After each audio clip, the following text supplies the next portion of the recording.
Lauren, Steve, plenty of fireworks in Philadelphia tonight. The first and likely only time Donald Trump and Kamala Harris share a stage in these 8 weeks until Election Day, and their debate was a fierce 90 minutes. Let's go back to the National Constitution Center. A handshake at the beginning of the night. The vice president introducing herself to the former president with Kamala Harris. Let's have a good debate.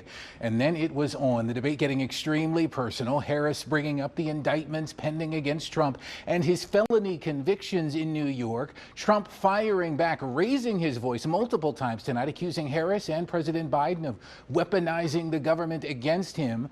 Also, plenty of back and forth on the big issues facing the country right now. David Muir's first question was about the economy and inflation. Harris blasting what she called a Trump sales tax, describing Trump's plan to impose big tariffs on foreign imports. Trump pushing back hard. Remember, the economy, one of his key advantages in this race, trying to tie Harris directly to what he described as failed Biden economic policy. I built one of the greatest economies in the history of the world, and I'm going to build it again. It's going to be bigger, better, and stronger. But they're destroying our economy. They have no idea what a good economy is. Their oil policies, every single policy. And remember this, she is Biden. You know, she's trying to get away from Biden. I don't know the gentleman, she says.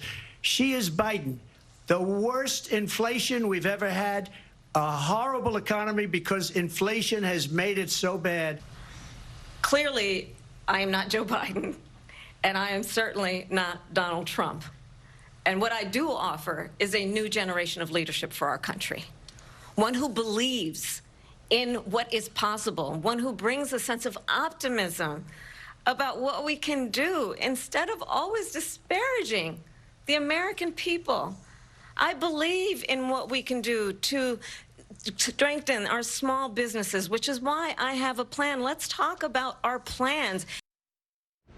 And now, post-debate, both sides scrambling to make their case that their candidate won the debate. The spin room in Philadelphia packed right now, including Donald Trump's daughter-in-law, Lara Trump, a North Carolina native, talking up Donald Trump's performance. Governor Cooper right there as well. He's a big-name surrogate for Kamala Harris tonight, cheering her performance in hopes of turning the state blue in November. Steve. Both campaigns claiming victory right now in Philadelphia, and you'll have more from Governor Cooper in the spin room coming up in just a few minutes. Joel, we'll see you again soon.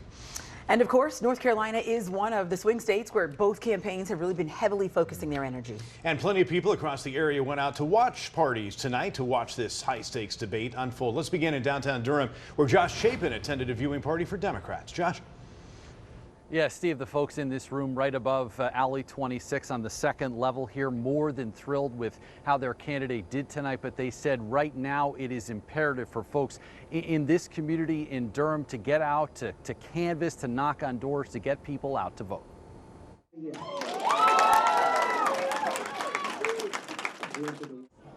We sat inside Democratic headquarters here in downtown Durham to watch the debate. A lot of raucous reaction from a room full of Kamala Harris supporters here. The lights were turned off and it was going on. It kind of felt like you were watching a big sporting event up here. We sat with those proud Democrats as the debate was going on.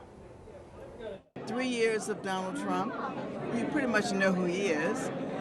Kamala, I would agree that we all have to get to know her, but she certainly looks from the surface to be a better person to run the country than he is right now. I feel Kamala Harris has done a wonderful job. She knows the facts. She knows what's going on in the world. We just have to go out and vote, do what we need to do, go on doors, knock on doors, and do the best that we can do so that this will be a successful election.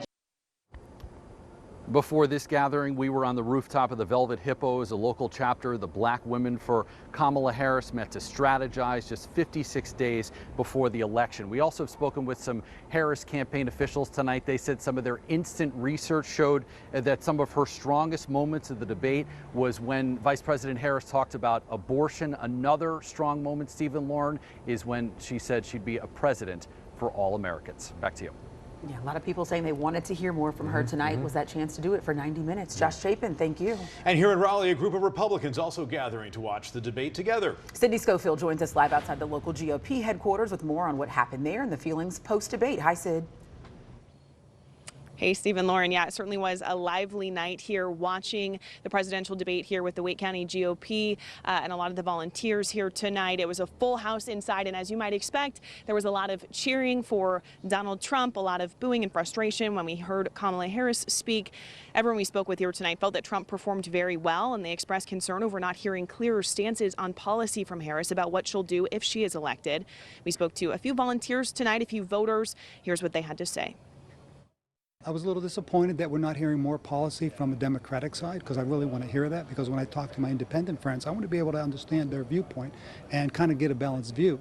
It's kind of hard to do that with what I'm not hearing. People are suffering. You know, inflation is up, and we want to know what we are going to, what either one of them would do if they were to get the presidency, and he has addressed that. I don't feel like Vice President Harris has addressed that. Most memorable moment you've seen so far tonight? Run, Spot, run.